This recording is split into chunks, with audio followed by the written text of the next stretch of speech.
welcome back to part 2 of our language analysis. My last Duchess is on the charts today, and we are going to carry on where we left off in the part 1 video. So if you want to go back to the part 1 video, you can do. And now we are going to look at the second part of the poem. So we ended with she looked on and her looks went everywhere. So we already have analysed that bit. Now we've got a new starter. It's kind of like a new topic. So he goes, "Sir," remember he is addressing the servant.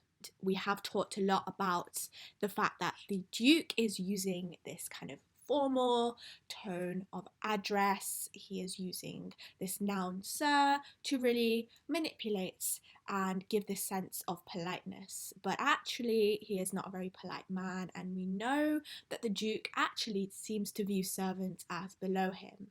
This video will show you how, because we're going to be analysing the bit of the poem that really brings out the Duke's true colours. So he goes, "Sir, 'twas all one." And again, we've got that caesura, that exclamation mark, which really, I guess this kind of shows his first instance of emotion. I don't think, he's not really used an exclamation mark before this, but Browning kind of gives us like a hint of emotion now. This exclamation mark kind of suggests that the Duke is almost astounded or passionate. Finally, we've got this sense that the Duke isn't just this quiet, calculating, manipulative man. He actually seems to be displaying emotion, and the emotion that he seems to be displaying, to me, it seems like he's incredulous, unpleasantly shocked. So the Duke seems kind of almost astounded that the Duchess could possibly look at anyone else that wasn't him. And he goes, "Sir, 'twas all one, my favour at her breast, the dropping of daylight in the west, the bough of cherries some officious fool broke in the orchard for her. The white mule she rode with round the terrace, all and each would draw from her alike the approving speech, or blush at least." So what the Duke is talking about here, what he's basically saying, is that he is incredulous, he's shocked, he's surprised, he's astounded that the Duchess views the Duke's favour at her breast. So this is a gift that the Duke has given the Duchess. I'm guessing it's probably a brooch or a kind of piece of jewellery to be pinned to her chest. Her breast here is her chest, and a favour is usually a gift that a romantic lover would give back in the day. So my favour at her breast, the dropping of the daylight in the west, the bough of cherries some officious fool broke into the orchard for her. What the Duke is saying, his gift, right, meant as much to the Duchess as the sunset. The dropping of the daylight in the west is sunset. It means as much to the Duchess as the bough of cherries some officious fool, a servant, and he calls that servant a fool, broke in the orchard for her. So at one point, a servant who probably wanted to give the Duchess some cherries, he broke off some cherries and gave it to her, and she obviously was very grateful for that. He says that my favour at her breast was equal to the white mule she rode with around the terrace. So she obviously had a white horse. The Duke is saying is that his gift is equal to a sunset, is equal to some cherries that a servant picked out for the Duchess. He probably fancied her. Is equal to her horse. So what the Duke is absolutely astounded by is the fact that the Duchess seems to value everything equally, right? She isn't taken aback. She isn't overwhelmed with gratitude at this gift, this favour that the Duke has given her. She loves the sunset just as equally. She's a grounded woman. She loves nature. She loves cherries. She loves her horse. She is capable of feeling gratitude for everything. Again, we've got these constant references to her smiling at people, looking at people, experiencing people. And the Duke just can't seem to understand that. We talk a little bit about the fact that the Duke calling the servant who he is talking to sir seems very fake, seems very false. And now we see why. Look at this noun, fool. he called the servant who gave the bowl of cherries to the Duchess some officious fool. Officious being very kind of overly attentive. Most likely, a servant has given the Duchess a bowl of cherries. She probably was very kind to all the servants around her. And the Duke hates that. He calls the servant a fool, you know? He obviously doesn't seem to value the servants around his life. And he doesn't seem to believe that my favour, should equal the same amount of gratitude that the bow of cherries some officious fool has given the Duchess. Look at the way that nature plays a role in this poem as well. You know, we've got a lot of references to nature, semantic field, you could call it as well. We've got daylight, cherries, Yule, a reference to a horse, orchids. And we've got so many more if you want to pick out references to nature. What the Duke is saying is that the Duchess valued nature just as much as she valued this artificial favour, this artificial gift that the Duke gave her. And he can't understand how she values nature so much. And so there's this idea of naturalness, of nature. The Duchess seems very in tune with nature, and the Duke can't seem to understand that. So there's this kind of almost a contrast between this favour at her breast, this gift that he has given her, which probably cost a lot. I can't lie, everything that the Duke seems to value seems to be expensive, and of course he is a very rich, powerful man. He's a duke, and he's saying, how can this be the same as the dropping of daylight in the west? How can it be the same as just a bow of cherries? To the Duchess, though, all these things are equal, right? One thing isn't better than another just because it costs more. What seems to matter to the Duchess is what makes her happy. And so we've got this build up of who the Duchess might have been. And it seems like she might have genuinely been a very nice woman, a humble woman. She's not superficial. But the Duke doesn't understand that, and we know that because of this exclamation mark that he uses, this kind of astonishment, this incredulity that he seems to give off at the very idea of taking joy in simple things like daylight, like cherries, like even a white mule. And to even smile and be grateful at a servant for picking off some cherries seems to be, to the Duke, a massive, massive error, right? It seems to be that aristocrats are above servants, and servants seem to be just fools to the Duke. So as much as we like to think that perhaps the Duke values the servant who he's talking to by calling him sir, it seems like the real nature of the Duke comes out as he displays more emotion. She rode around the terrace. We've got this hyphen, this little pause, and we imagine the Duke kind of pausing for a second, and then he goes, all and each would draw from her alike the approving speech or blush at least. So all these things, we've got this adverb all, which really emphasises the variety, I guess, of different things that the Duchess values. And there is certainly a variety, from expensive favours and gifts to a simple sunset.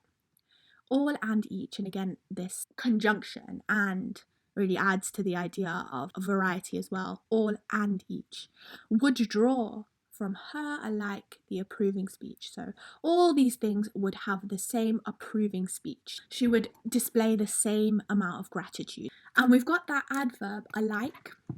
So would draw from her alike the approving speech. And again, we're going to look at this idea of her speech being the. So it's not a approving speech. It's not as if it's a unique speech for every single different trinket. The Duke proposes that the Duchess actually gave the approving speech. So there was a kind of universal speech that the Duchess would give, which was similar or the same, alike, for every single gift. We've got this adjective, approving, and this adjective is also a continuous verb, approving, right? It's continuous, it goes on, as if it's happening now, kind of So there's a sense that the Duke is kind of almost reliving the Duchess's speech. And so we sense this idea that he's perhaps getting emotional, perhaps he's getting angry, perhaps he's kind of reliving how he felt.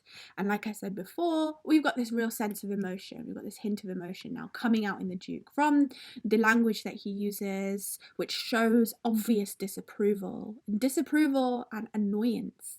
And also to the punctuation used, we've got that exclamation mark. It's almost as if he is kind of getting lost in the memory of the Duchess's approving speech. And again, I go back to officious fool. I think this is a very important description of the servant who provided basically a bunch of cherries, whoever that is. The Duke really seems to hate this servant, and there's this sense that perhaps he is jealous. And I don't think that would be crazy to say, because the Duke certainly is possessive and controlling of the Duchess. Even after her death, only certain people get to see her picture. And slowly we descend into the Duke's psyche, meaning we descend into the Duke's true personality. We start to unravel him a little bit. Browning does this very intelligently through the use of a dramatic monologue. As the monologue goes on, as the speech goes on, we start to unravel more and more about who the Duke truly is. And he seems like he is getting angrier and angrier. So would draw from her like that, the approving speech, or blush, right? So she would either have this approving speech or she would blush. And again, this reference to the Duchess's body, reference to the Duchess's blushing, this kind of flush on her face. And we've talked about the connotations or the meanings behind this blush. A, it could be embarrassment. B, it could just be that she is readily showing emotion. She is quite a natural woman. She doesn't hide things like the Duke hides things, and she's not a very manipulative person. So any emotion that she's feeling will show on her face straight away. She's not used to hiding that like the Duke is. But also the connotations of the blush is purposefully done to be sexual. So there's this idea of blushing during flirting, or even blushing in the bedroom during orgasm. So this word, this noun, blush, has a lot of dimensions to it. There's this idea that the Duchess is perhaps a very nice woman. She doesn't hide her emotions. And then we remember that the Duke is actually the narrator of this poem. And so there's this idea that he is twisting every single word into something more nefarious. He thanked men, good. So again, we've got this emotion, we've got this exclamation mark, and punctuation is always used on purpose, guys. Remember that. Again, we've got this hyphen too. So she thanked men, good. And we've also got this reference to the fact that the people who are providing gifts to the Duchess are men. So this really cements this idea of the Duke perhaps being jealous. She thanked men, good. It's almost an aside, or a display of almost sarcasm. It's like, she thanked men, he pauses with the hyphen, and then he goes, good. It's like, oh, I don't mind that she thanked men. You know, he's almost defending himself, or displaying a sense of irony, or displaying, I guess, any kind of emotion, you know, any kind of maybe manipulative emotion, or perhaps he's literally just saying, it's fine, I don't mind, I'm not that bad. She thanked men, pause, good. And then we've got this coordinating conjunction, but. In some of my previous videos, I've talked about this but and how important it is in any kind of poetry or any kind of written piece, because but is a conjunction which, yes, connects two sentences together, but that use of but is incredibly informal, and it gives the sense of spontaneous speech, but is actually a spoken feature, and it gives the idea of an opinion changing or an opinion developing. And it's this idea of stopping and changing your track. So in this case, she thanked men, good. But, so the Duke doesn't actually believe that the fact that the Duchess thanked men was good. He's only saying it so that he can go against it, right? So that he can seem reasonable. She thanked men, I don't mind that she thanked men, but thanked somehow, I know not how, as if she ranked my gift of 900 years old name with anybody's gift. And again, I just want to really emphasize, and this is a very sophisticated point, but this informal language used, right? And not just informal language, But what's known as spoken language features, this somehow, I know not how, this embedded within another sentence. It gives the sense of spontaneousness, as if the Duke hasn't planned out his speech. He's just rambling at this point. We've got that conjunction but, which shows that the Duke has changed his opinion, right? We've got this adverb somehow, an incredibly important adverb in this case, because it really suggests that the Duke is thinking. It suggests that he's trying to pick his words carefully, or that he's trying to rationalize what he's feeling. He goes, but thanked, somehow, right? He's going somehow. It's as if he's trying to find that right word. And then he goes, I know not how, right? He's kind of ruminating, right? And what ruminating means is that he's thinking. He's almost thinking out loud. He's almost trying to come to a conclusion. And it's almost as if he's speaking every single thing that's coming to his thoughts. So we've got a lot of rushed, spontaneous language features here.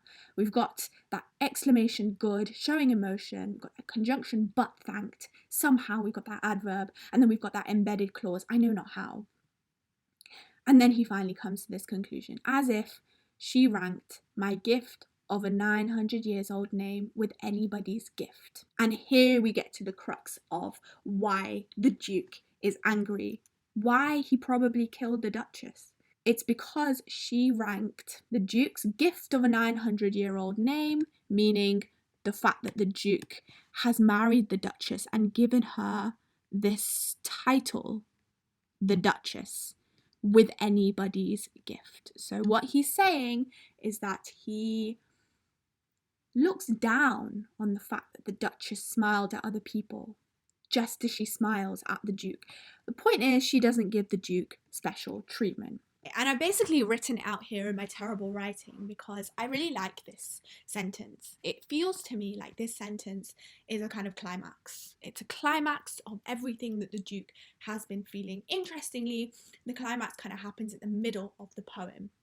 It's kind of this moment where the reader realizes who the Duke truly is. So one thing that I think we pretty much all can agree on is that the Duke is incredibly arrogant, right? He uses that noun gift to describe his marrying of the Duchess. He says that's his 900 years old name, that's a gift, right? And it's that dukedom, it's that aristocracy idea that the Duke believes he has given the Duchess a name. Think about this idea of names, especially back in that time. There's a sense of names being incredibly important and having a lot of weight. Even if you have looked at my Ozymandias video, you'll know that in the Bible, there's this huge emphasis on names. This idea that the Tower of Babel was created so that human beings could kind of make a name for themselves. And that is the reason why these human beings created a tower, so that they could get closer to God and have a name for themselves.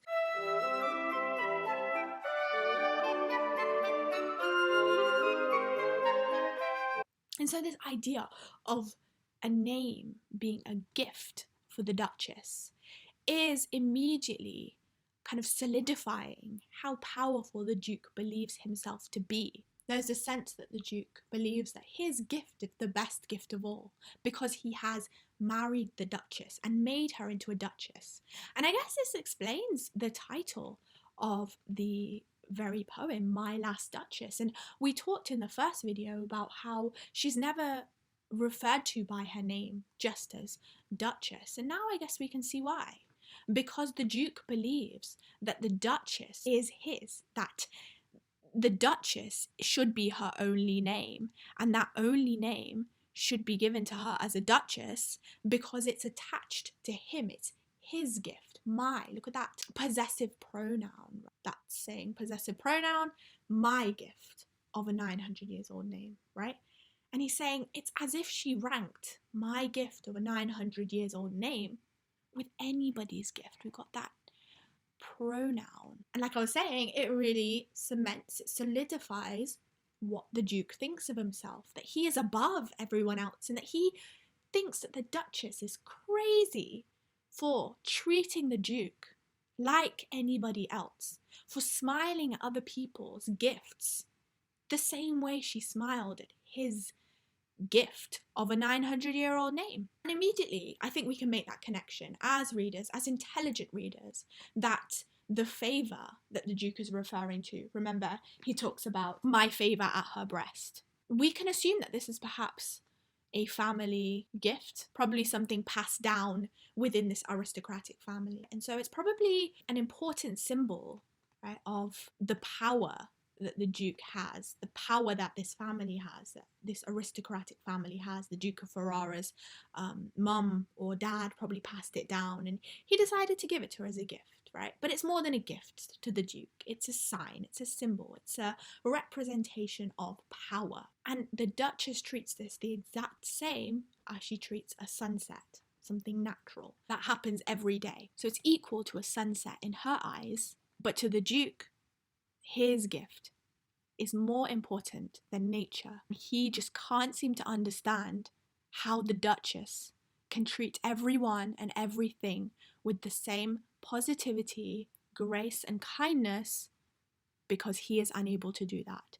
It seems that the Duke treats his own dukehood and aristocracy as something more important than nature itself, maybe more important than God.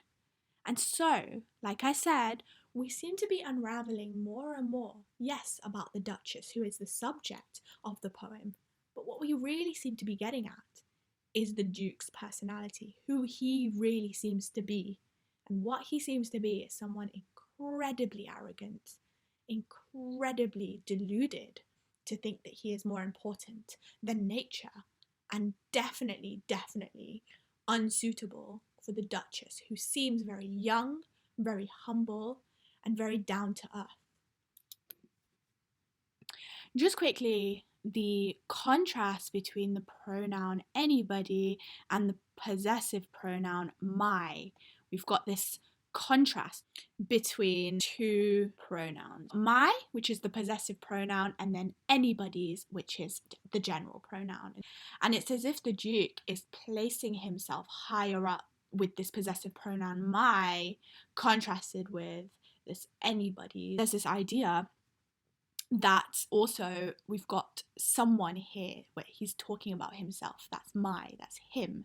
But anybody's, there's no specific person mentioned. It's just anybody in general. It's a very generalized pronoun. And also I just want to look at the way that it's actually visually placed. You've got my above anybody's, right? It's literally physically on paper posed above.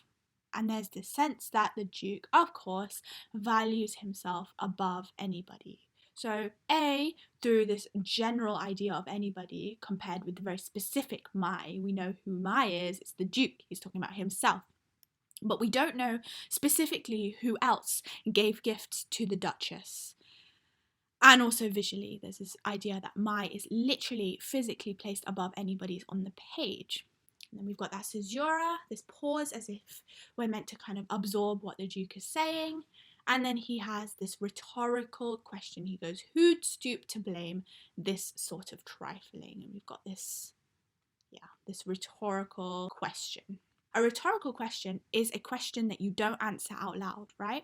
But in this case, the rhetorical question is, who'd stoop to blame this sort of trifling? AKA, who would kind of stoop and blame the Duchess? So what the Duke is basically saying in his fancy language is that he would never talk to the Duchess about the fact that he is unhappy at the fact that she smiles at everyone and treats everyone equally, because he sees that as stooping, right? It's kind of below him to talk to his wife and say, hey, look, I'm really unhappy with the fact that you are smiling at everyone and treating all the servants equal to how you treat me. So we've got this verb, stoop. Immediately, we look at the fact that this verb stoop is in present tense. In fact, the whole rhetorical question is in present tense. It's almost as if the Duke is trying to kind of convince the servant who he is addressing, because rhetorical questions are typically used in persuasive speeches.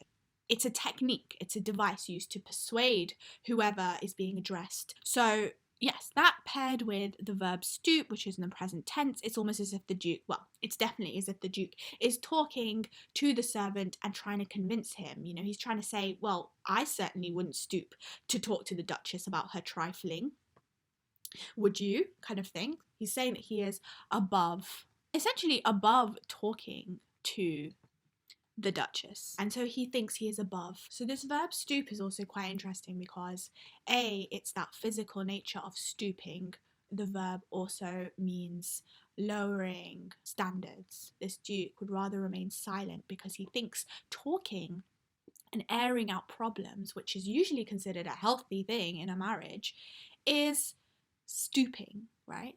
And so he's rhetorically asking who'd stoop to blame this sort of trifling. Also, we've got this verb blame, which I think is a very interesting verb because usually when you blame someone, you are essentially declaring that someone else is responsible or at fault, right? And in this case, the Duke is suggesting that he wouldn't stoop, even though he probably wants to blame the Duchess for her faults, right? So he's essentially, through this verb blame, he's essentially insinuating that the Duchess is at fault, that she is doing something essentially that should be blamed. When in reality, we actually look at this poem through our common sense, and all she's doing is thanking people who give her gifts. All she's doing is smiling at her servants. All she's doing is being a kind human being. She's literally thanking men, right? She's literally treating everyone equally. And we are told from a very young age, everyone is told to treat everyone equally. Even in the Bible, and remember back in Browning's time, every single person reading his poetry would have been very familiar with the Bible. But one of the main things that is taught in the Bible is to treat everyone equally. So morally, the Duchess is correct. Morally and according to the Bible, the Duchess is on the right track. Who'd stoop to blame this sort of trifling? So on one hand, you know, we've got this idea that the Duke is very much affected by the Duchess's actions. He is obviously affected. We've got all these exclamation marks. As I was saying before, you know, he really does seem to be getting angrier and angrier. You know, he even calls the servant who provides the Duchess with cherries, he calls him a fool. And we've got a lot of embedded clauses, as if spontaneous speech is happening, as if the Duke is thinking of a new thing to say, as if he's, you know, he's adding on to what he has to say. And there's this real sense that he is perhaps losing track of his emotions. So obviously he is affected. We can see this through the devices that Browning uses in this poem. But he describes the Duchess as trifling. And when we look at the definition of this verb, it's something that's unimportant. So if something is trifling, it's trivial, it's unimportant, it doesn't matter. So we've got this real contrast, haven't we, between Duke's actions, how he feels, even in the way that he kind of loses control a little bit in his speech, showing that he is emotional, showing that he is affected, showing that he is capable of anger, right? But then we've got the actual words he uses, trifling. It suggests that the Duke doesn't think that the Duchess is important enough for his attention, but she is. She is important enough. She's important enough for him to be doing a dramatic monologue about her. She's important enough for him to be watching her all the time. She's important enough for the Duke to be jealous and angry. And she is important enough that even after her death, the Duke feels this real need to control her. So the Duchess, through the Duke's actions, through the way that Browning presents the poem, the Duchess is clearly a very important factor in the Duke's life. He feels this need to control her, and she, you know, he's always, even through the way that he describes her, he clearly remembers her. He's clearly been watching her as he describes how she blushes or how she flushes or how she thanks men or how she smiles. There's this real kind of importance that the Duchess holds in the Duke's life. But then we've got this really interesting verb, trifling, which immediately presents the Duchess as less important to the Duke. So we've got this idea that the Duke is pretending not to care about the Duchess, right? He's almost pretending like it doesn't matter to him, or he's trying to save face in a way. He's trying to show that he is better than the Duchess. He's above her in some way, and that, in a sense, he's not really calling her actions trifling. He's actually calling her trifling. He's saying that she is unimportant in his life. And then going on, we've got who'd stoop to blame this sort of trifling? Even had you skill in speech, which I have not, to make your will quite clear to such as one, and say just this or that in you disgust me. Okay, so basically what the Duke here is saying is that, again, he's talking kind of at the servant, so he's directly addressing the servant with the pronoun you, okay? He goes, even had you skill in speech, and again, we've got this embedded clause, which I have not.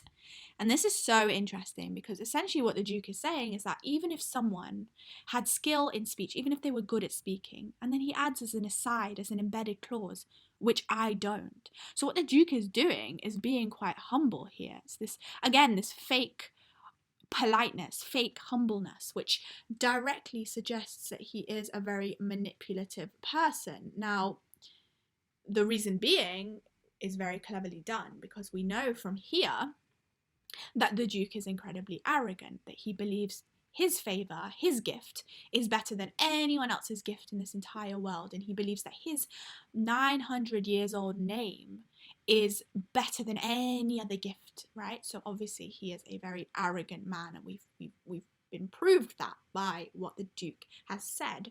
And now, all of a sudden, really randomly, we've got this whole fake humbleness, which reminds us of earlier on in the poem when the Duke says stuff like, "Sir," right? "Wilt please you sit and look at her?" He uses a lot of polite language, especially at the beginning of the poem. And as we learn even later on, when he is talking about his future father-in-law, he also uses very polite language in order to address his future father-in-law. So as we see, the Duke is very good at switching, right? He's very good at switching from arrogant to humble. And we get this sense that he is, yes, he's very manipulative. And also this sense that he is very good at speaking. And someone who's good at speaking is known as a great orator, right? That's the official term for someone who speaks well. Now remember, this is a dramatic monologue, as I've mentioned 10 million times. So it would have been a spoken piece. Even though it is a poem, it's a poem written to be spoken. So it's got a lot of speech features, and one of those is embedded clauses. And so there's this idea that the Duke is very manipulative in his speech. We understand by this point that the Duke is as far from humble as you can get. He is a very arrogant, egotistical person.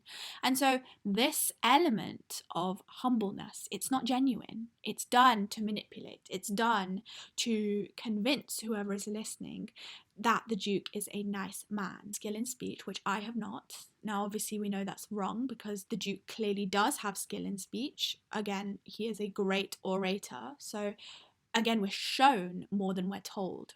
To make your will quite clear to such as one, and say. So he's saying, even if I was good at speaking, which I'm not, someone was good at getting their point across, at making their will quite clear, got this such as one.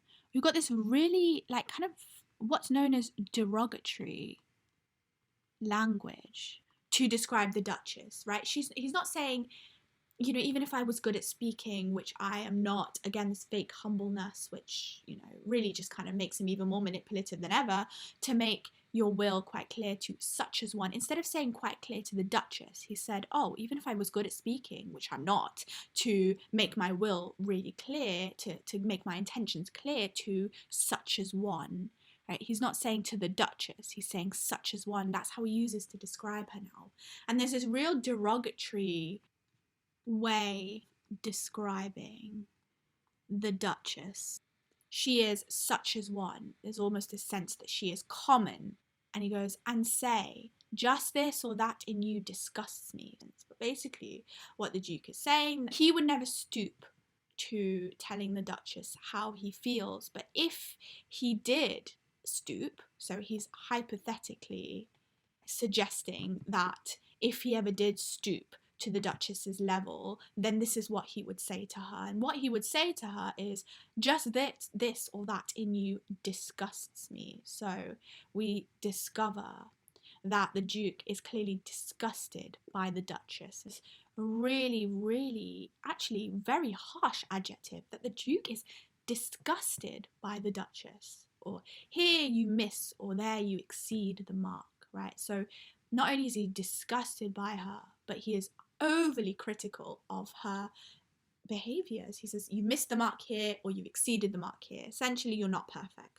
Her treating her servants well, her smiling at people, her blushing and showing emotions, and just being a genuine person is disgusting to the Duke. And so do you see how interesting this poem is? Because within the language, we've got this real harshness coming from the Duke. But then that is kind of contrasted with his almost fake humbleness. And we've got this really convoluted idea of the Duke, right? Not only is he incredibly manipulative in the way that he structures his speech, but he is also incredibly evil. For him to say that the Duchess disgusts him, for him to use that harsh adjective, it really suggests that he is very overly critical. And I just want to point out the amount of pronouns, especially personal pronouns, that the Duke uses. Me, I, and of course my.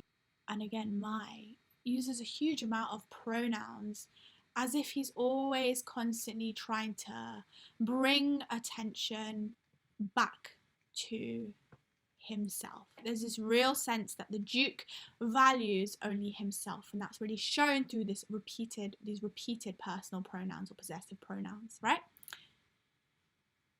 And again, a lot of embedded clauses. So we've got this kind of direct speech, which is hypothetical meaning it never happened, but if the Duke was to talk to the Duchess now, this is what he would say, and then again a hyphen.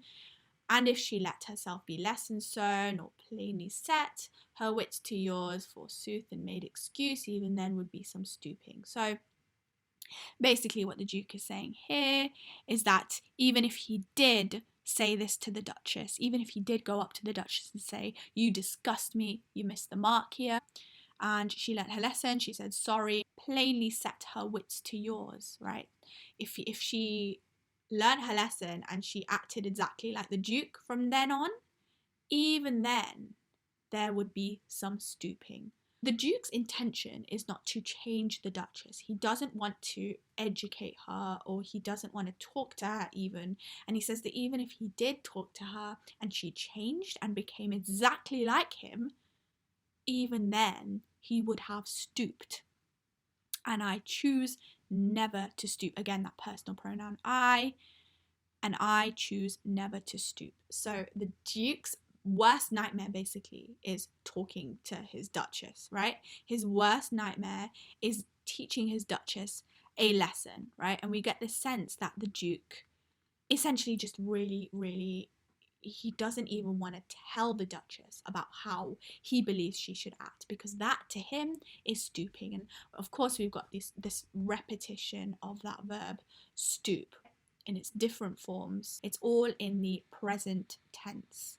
The Duke perhaps still feels as passionately about stooping then as he did now. He seems to really be very strongly set in his ways. He says that he chooses never to stoop, and there's that present tense there, I choose, that present tense verb choose. It's not I chose not to stoop. Even now, to this day, even as he carries on trying to marry again, he will never stoop.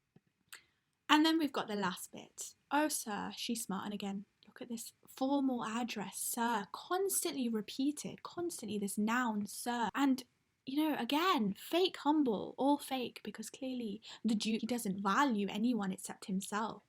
It's really interesting that sir follows straight after I choose never to stoop. It's really interesting. Clearly the Duke believes that talking to the Duchess is stooping. He doesn't seem to see that he is stooping to the servant in order to convince him that he is a nice man. Through using this noun, sir, repetitively, the Duke is kind of stooping in a way. He's kind of explaining himself. He's kind of trying to convince the servant that he is right. He's stooping to the servant, and as a consequence, he's essentially stooping to his future father-in-law, isn't he? So it's really ironic that the Duke views talking to his Duchess as a form of stooping, right? Because that means bettering her. But he doesn't view stooping to the servant, calling him sir, being overly polite to him, in order to get his father-in-law, his future father-in-law, to like him. He doesn't view that as stooping. It seems like the Duke actually picks and chooses when he wants to stoop in order to get himself to a better position, if that makes sense. So when does the Duke choose to be polite? When does he choose to address people as sir? And what kind of benefit will it give him? Now, in this case, the Duke calling the servant of his future father-in-law sir actually ensures that the Duke will end up being married well, right? He wants to remarry, he wants a new wife, and that is his goal. It's really, really cool to me because it immediately shows how manipulative the Duke truly is. How every single thing that the Duke says is pretty much a lie as well. And so as we read this, we see that the Duke's actions don't seem to match up to his words, and we start to actually question whether the Duke is being completely honest. And for example, when we look at the sexual language that the Duke uses to describe the Duchess, in the constant references to her blushing, in the constant references to her smiling at other men, we kind of question that. We kind of think, well, actually, how accurate is that? Because in this context, the Duke telling us that he chooses never to stoop, and then in the next breath, he calls a servant sir. But then we realise that the Duke clearly doesn't value servants because he called his own servant an officious fool, and then he values his 900 years old name as the best gift ever, and he looks down on the fact that his Duchess chooses to smile at servants. But here he is pandering to a servant in the next breath. So it's really interesting. So, oh sir, she smiled, no doubt, whenever I passed her, but who passed without much the same smile? Again, the rhetorical, sarcastic tone comes out one more time in the rhetorical question. And essentially what the Duke is saying is that, yeah, sure, she smiled at me whenever I passed her. Pause, semicolon. But, coordinating conjunction. And again, we talked a little bit about the value of but, the value of this coordinating conjunction. It's essentially kind of raising suspense. It's saying, sure, she smiled, no doubt, whenever I passed her. Pause, but. And immediately after that but, we think, oh no, there's going to be a plot twist. There's going to be a shift, a change in opinion. And we do definitely have a change in opinion. He's saying, yeah, it's cool that she smiles at me, no doubt, but who passed without much the same smile? And this sinister, sarcastic, rhetorical question really cements this idea. No one passes without the same smile. We've got the adjective same. So the fact is, the Duke, according to the Duchess, is not special. He is anybody. And all these pronouns that he uses to describe himself throughout this whole poem really separate himself from everyone else. That would really sting, the fact that she smiles the same, this adjective same, right? It's the same kind of smile that she gives to everyone else that she gives to him. He's not special. And the Duke wants to be special. He really values himself as special. This grew, right? A very simple statement, just accompanied by a semicolon. Just right after the caesura, this grew. 2 words really, I think, encapsulate, I guess, this growing rage that the Duke has. So this grew, yes, it could very much be describing how the Duchess smiling carried on, it grew, it got worse in a way. She was smiling more as she probably got used to her surroundings. She probably became a lot more comfortable. And so this grew. We've got that verb grew. But also, what else grew? The Duke's rage, right? So, yes, the Duchess smiling grew, but the Duke's rage, his anger, grew with it. And again, we've got this really subtle reference to the Duke's anger. Okay, it's never stated that the Duke is angry, and in fact, if anything, we get the sense that the Duke is cold and manipulative, and that's what he wants us to think of him. As the poem goes on, we start to see subtle signs that the Duke's anger is growing, and it's all very hidden, simple. Pause. I gave commands, then all smiles stopped together. I gave commands. Commands again. It's such a simple noun, commands. We don't know the details of what commands were given, and it's left kind of for us as readers to decide what command was given. Then all smiles stopped altogether. I think this is a very interesting climax point, I guess, because we've got this really impersonal vibe from this quote. It's this idea that the Duke doesn't seem to want to give any names to anything. And even before this, he says, I gave commands. Then all smiles stopped altogether. This is the idea of commands, that noun, holding, that's meant to say commands, holding so much weight, so much gravity. And there's this sinister, and sinister being something that's very sneaky and scary.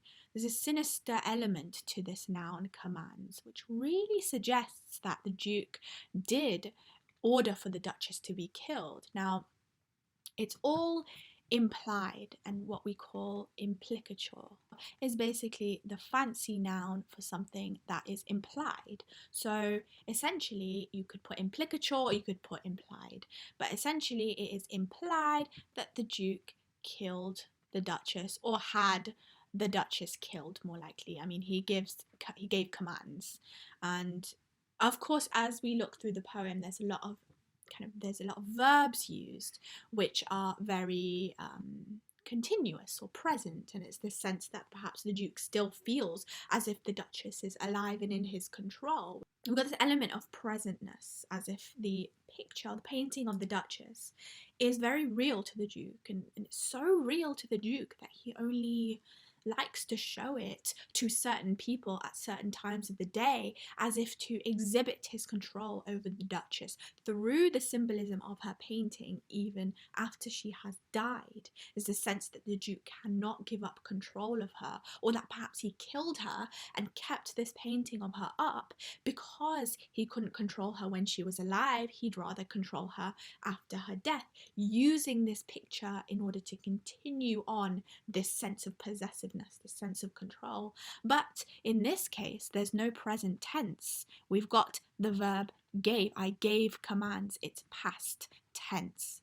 So it happened and it's over now. Then all smiles. And again, we've got that past tense verb stopped. And there's this real finality. We've got this adverb all together, which really adds to this sense of finality, to this sense of things ending. And why I like this sentence so much is because it has a sense of ending to it. There's no continuousness, there's no carrying on after death. There is this real kind of, I think, almost pause in this bit of the poem, this climax bit of the poem, where we realise that actually the Duke has had a hand in ending the Duchess's life, that he is actually more than just a manipulative, scary, egotistical man. He's also a very dangerous man, and I think that's why I call it a climax, because it's this realisation that the Duke is a very terrifying person, that he holds a lot of power, that he is capable of getting away with killing his wife. I think what Browning does is adds another layer to the poem of murder, this idea of killing someone And I think that ties in very well with the control of women, the violence that women face in general, especially in aristocratic circles. We've got that adjective all, kind of all-encompassing aspect to that adjective all. There's this idea that every single one of her smiles stopped altogether, added to that adverb altogether. There's this real sense of ending within this sentence. All smiles stopped, past tense verb, altogether, adverb which really encompasses everything. It's almost like a sweep. And I think also what's really interesting about this sentence is that perhaps the Duke isn't necessarily talking just about the Duchesses and all her smiles stopping altogether. There is this sense that perhaps all the servants' smiles stopped altogether. Now, so perhaps it isn't just the Duchesses' smiles stopping altogether, implying that she died. It could also be that the servants' smiles stopped upon the Duchess's death. Perhaps she was the only real positive force in this story, and that perhaps the servants genuinely loved the Duchess. There is that implication that she was very young and very positive and very sweet. And obviously the servants did love the Duchess a lot because they would give her gifts. So there's this sense that perhaps the servants were upset at the Duchess dying, and there's this sense that perhaps things haven't been the same since and no one's really smiled. Or perhaps there is that element, again, it's all implied, that perhaps the servants who provided the Duchess with gifts were maybe killed as well. Now we've got that vagueness in I gave commands.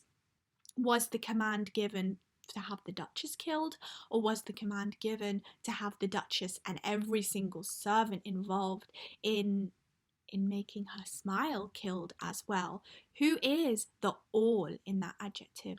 So yeah, that is the end of the second, I would say third, of My Last Duchess. So please stay tuned for the last bit of the poem. I hope you've enjoyed this. If you have any questions, please leave them in the comments below. And thank you so much for watching.